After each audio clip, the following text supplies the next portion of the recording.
So a little bit more on the projection. People get very interested in how it's done. They're curious about whether it's accurate. What we do is we take different types of housing effects that go into the projection. Primarily we use our own data and birth data from the state. The main engine of the enrollment projection is something called a cohort survival model, which sounds kind of complicated, but really all it is you take a group of children that were born in a certain year, and you figure out how many of them showed up 5 years later for kindergarten, and that becomes your first ratio in the cohort survival table. And you continue to build those tables from grade to grade to grade. Some people call it grade succession ratios. They're not really all that different from actuarial tables, which life insurance people use, but instead of the actual survival, like in life insurance, it's whether you moved away, or you went to a private school, or you came and showed up for kindergarten. So it's the same strategy. The math isn't that complicated. It's just a ton of it. I think it's it's probably about 8 workbooks with 20 or 30 worksheets, and they're all cross-linked, so it gets gets to be a bit of a mess to deal with. I'm learning R, if any of you guys are into statistics, so maybe someday we'll do it in a new system. But we try to adjust for housing effects, like new and existing housing. Like those can, existing neighborhoods can turn over and have a lot of new students. New housing tends to put a spike in demand for school services, and then it kind of declines a little bit as the neighborhood ages. We also look at the different types of housing. These different types can generate students in different ways, and they can also generate students in different ways depending upon where they're built. A townhouse in Elkridge might generate students at a different rate than a townhouse in River Hill, or a townhouse in older part of Columbia. And we capture all that in our projections. And we make our projections at the school level to capture the local trends. We do this every year, and we adjust based upon our experience. This past year, the projection that we made, it would be a year old this past January. When your children showed up for school, we measured in September 30th. In fact, all the local jurisdictions across the state had to submit an official report, the September 30th report. So we measured our actual versus our projection, and it was 99.5% accurate for that first year. That's system-wide, so it's a little easier to be accurate on the system-wide. My buddy projects for Loudoun County, Virginia, and he told me he was off by 1 student, and the Board of Supervisors told him we need to take a look at what he could do to improve. And we do have an annual accuracy report. I want to just give you an idea how we're performing in our projections. So this is a projection that my office made back in 2010, and I compared it against 17 other what are called LEAs, local educational authorities. We're one.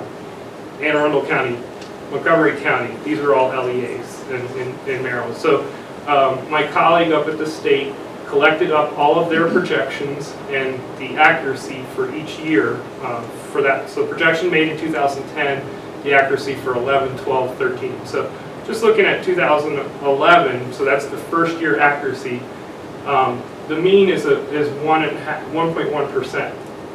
And so standard deviation, what that means, just real quick statistics lesson, is that you can expect most of the values to either be on either side of that number. So somebody actually had no error. That was Frederick, as a matter of fact.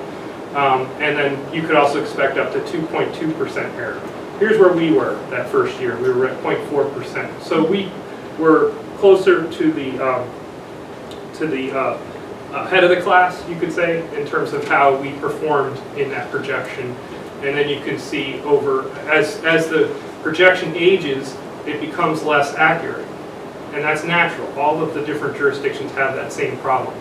Over time, the projection becomes less accurate. That's why we do it every year. So it's a lot of effort to create the projection every year, but it does make a difference for our planning forecasting. The next piece of information is the feasibility study. We do this every year. This document introduces the enrollment projection, so we'll be presenting it this June. And it does, as I mentioned before, give some guidance for capital projects We consider redistricting plans. We try not to get too granular in our discussion of redistricting because it can be very distressful.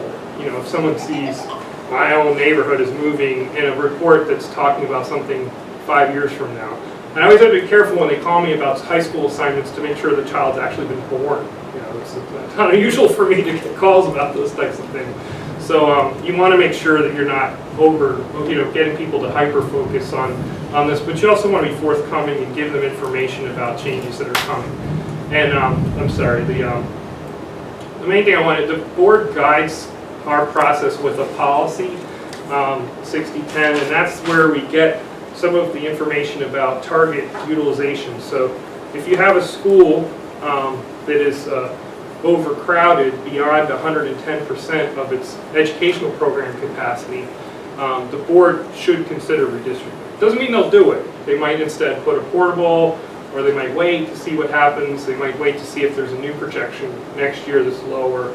But the policy calls for them to at least consider it.